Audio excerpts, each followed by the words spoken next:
মৃত ব্যক্তি যদি কোনো ওসিয়ত করে যান আর সেটা যদি মানতে না পারে তাহলে কি মৃত ব্যক্তির কোনো ক্ষতি হবে? মৃত ব্যক্তিকে স্বপ্নে দেখা সম্পর্কে কিছু বলবেন। মাজারে যাওয়াও কিছু দান করা জায়েজ আছে কিনা? মানুষ মারা গেলে তার ছবি মোবাইল থেকে পরে দেখলে গুনাহ হবে কিনা? কোনো মানুষ মারা গেছেন, তার মোবাইলে তার ছবিটা আছে, এই ছবিটা যদি আপনি দেখেন তাহলে সেক্ষেত্রে আপনি পুরুষ মানুষ পুরুষের ছবি দেখেছেন, মহিলারা মহিলাদের ছবি দেখিয়েছে, অথবা আপনার মাহরাম মহিলাদেরকে আপনি দেখেছেন যাদের সাথে আপনার দেখা দেওয়া জায়েজ আছে, তাহলে সেটা দেখলে তার কোনো গুনাহ হওয়ার কোনো কারণ থাকতে পারে না। কারণ দেখাটা স্মৃতির জন্য দেখতেই পারেন। হ্যাঁ, ছবি প্রিন্ট করে সেটা রাখা, টাঙ্গায় রাখা, সেটা শরীরের দৃষ্টিকোণ থেকে জায়েজ নাই। এমনি দেখলে যে গুনাহ হয়ে যাবে অথবা যে ব্যক্তির ছবি তার গুনাহ হবে, এরকম কোনো কথা নেই, তার কোনো গুনাহ হবে না ইনশাআল্লাহ। এরপরে প্রশ্ন হলো, মৃত ব্যক্তি যদি কোনো ওসিয়ত করে যান আর সেটা যদি মানতে না পারে তাহলে কি মৃত ব্যক্তির কোনো ক্ষতি হবে? মৃত ব্যক্তির ক্ষতি হবে না, কিন্তু আপনার ক্ষতি হবে। যদি কেউ ওসিয়ত করে যায় জীবদ্দশায় আর তার ওসিয়তটা ওয়ারিস হিসাবে আপনার পালন করার যদি ক্ষমতা থাকে তাহলে সেক্ষেত্রে সে ওসিয়ত পুরা করতে হবে। বিশেষ করে অর্থনৈতিক ব্যাপারে, টাকা পয়সার ব্যাপারে, জমি জমার ব্যাপারে, স্থাবর অস্থাবর সম্পদের ব্যাপারে যদি ওসিয়ত করে, বাবারে আমার মৃত্যু হয়ে গেলে এই সম্পদ থেকে অমুক মসজিদকে এতটা দিও, অমুক মাদ্রাসাটাকে এতটুকু দিও, অমুক গরিব মানুষকে এতটুকু দিও, বা আমার অমুক পরিচিত মানুষকে এটা দিয়ে দিও, এটা যদি বলে তাহলে মৃত ব্যক্তির যতটুকু ওসিয়ত আছে তার টোটাল সম্পদের 1/3, 3/1 পর্যন্ত ওসিয়ত কার্যকর করা ওয়ারিসের কর্তব্য। ফর এক্সাম্পল, আপনার বাবা দুনিয়া থেকে যাওয়ার আগে ওসিয়ত করে গেছেন, যা ওসিয়ত করে গেছেন সেটার ভ্যালু, সেটার দাম, মূল্য দাঁড়ায় হলো 2 লাখ টাকা, আর উনি টাকা রেখে গেছেন 10 লাখ টাকা, তাহলে 10 লাখ টাকার 1/3 হয় 3,33,000 সামথিং। তাহলে তিনি তো 2 লাখের ওসিয়ত করে গেছেন, তাহলে 3 লাখে এই 3,33,000 অর্থাৎ 1/3 ভিতরে আছে। তাহলে এই ওসিয়ত পুরা করাটা ওয়ারিসের উপরে ফরজ, ওয়াজিব, এটা তার উপরে আবশ্যক, এটা না করলে গুনাহ হবে। কথা কি বুঝাতে পারছি? এখন আপনি যদি মৃত ব্যক্তির ওসিয়ত পুরা না করেন তাহলে আপনার গুনাহ হবে, মৃত ব্যক্তির কোনো গুনাহ হওয়ার কারণ থাকতে।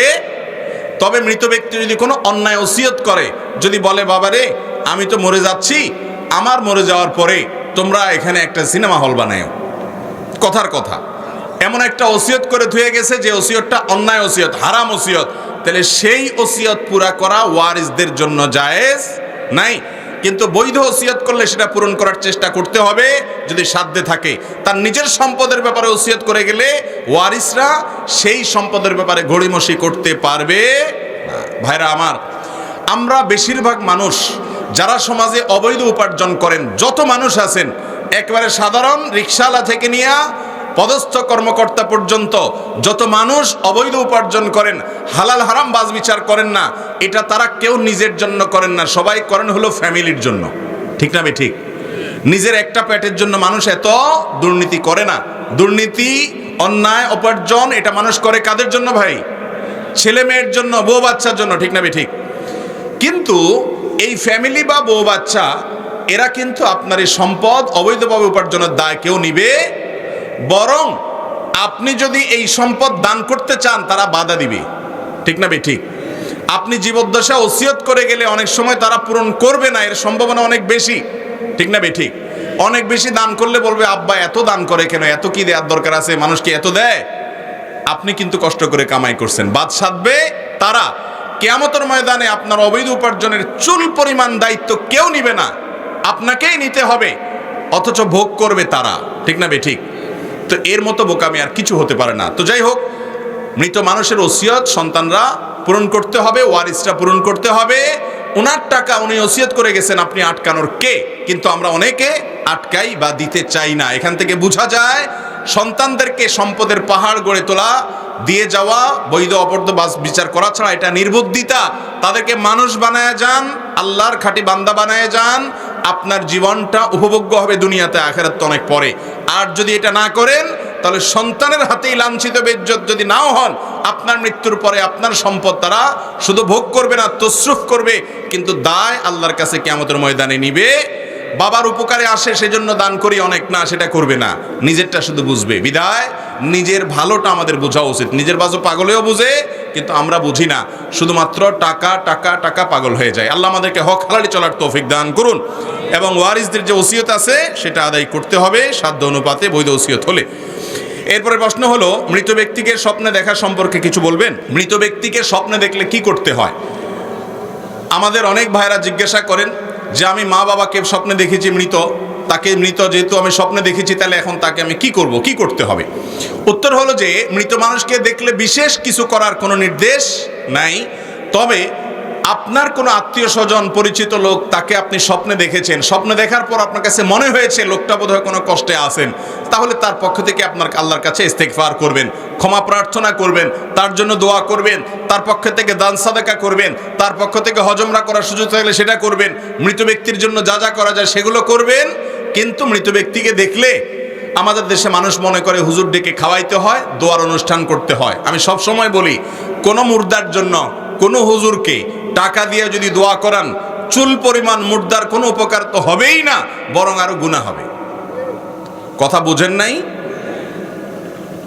হুজুরের হয়তো একটু লাভ হবে, কিন্তু আপনার কোনো লাভ হওয়ার কারণ মুর্দার জন্য টাকা নিয়ে দোয়া করা এটা হারাম। হুজুর নিজেও হারাম খাইছে, তো হুজুর হারাম খাইলেও তো পয়সা পাইছে, আপনি হারামও করলেন, পয়সাটাও হারাইলেন, আমসালা দুইটাই গেল।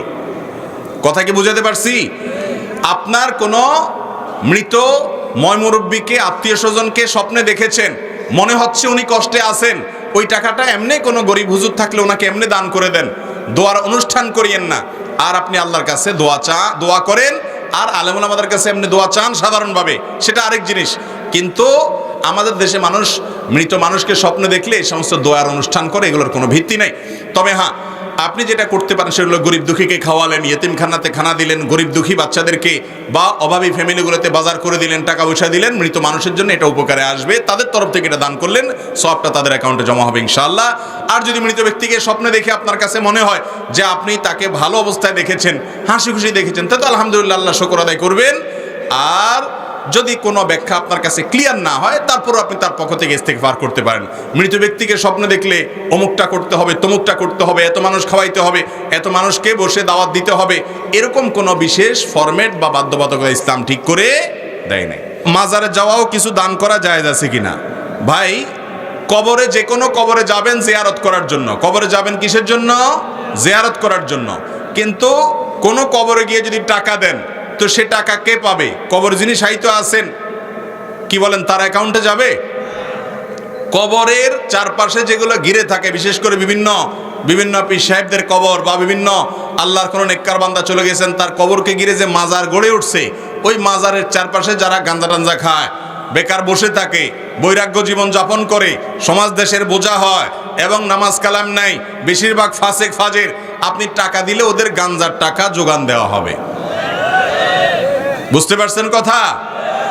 আপনি যদি দান করতে চান তাহলে গরিব মানুষকে দান করবেন, ওই মাজারে দান করলে কি লাভ? অনেকে মোমবাতি কিনা মাজারে দেয়। ভাই, মাজার আল্লাহ যিনি, ওই বেচারা তো কবরে চলে গেছে, ওখানে কি মোমবাতির আলোর দরকার আছে? তাহলে ওখানে মোমবাতি দিলে কি লাভ হবে? লাভ হবে হলো গাঞ্জাখোররা ওই মোমবাতি বেচে আবার টাকা নিয়ে গাঞ্জা কিনা খাবে। বুঝেন নাই কথা? মাজারে টাকা দেওয়া জায়েজ নাই, গুনাহের কথা।